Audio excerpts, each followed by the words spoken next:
About 10,000 troops, one-third of those being deployed, are going to be sent to the southern Afghanistan city of Kandahar. It is the spiritual center of the Taliban, near the border with Pakistan. Our Nick Shifrin recently spent time with troops who are already there.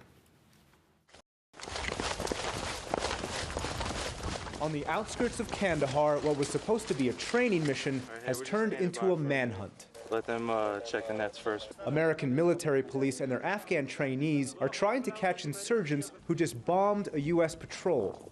So that went off in the same district we're in now? Yep. As you can tell, that's not very far away. It wasn't always like this in Kandahar.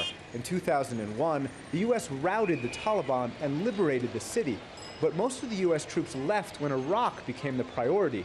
And today, the Taliban are back, targeting foreigners and anyone else trying to stabilize the city, such as local politician Zarguna Kakar. The Taliban tried to kill her. They missed, but killed her husband instead. Kandahar lives in fear, she says. The people think the Taliban are stronger than the government. Hey, let's go, Corpusano, start going. President Obama wants to change that by sending more than 10,000 of the new troops here to create a ring around the city and train its police to patrol neighborhood to neighborhood. Right now, that job is up to a small Canadian force that has never had enough troops to protect the population. What's needed right now is probably a reallocation of troops to the city. The city is in dire needs of people to assist development and governance.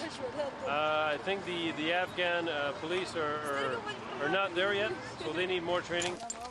For now, these Afghan police admit they're too scared to patrol without the Americans, day or night. Do you know anything about IEDs moving into the area?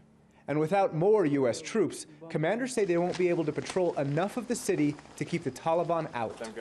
It's important because once we clear an area, if we would just leave, we'd still provide the locals with no security. The Taliban could still come right back in.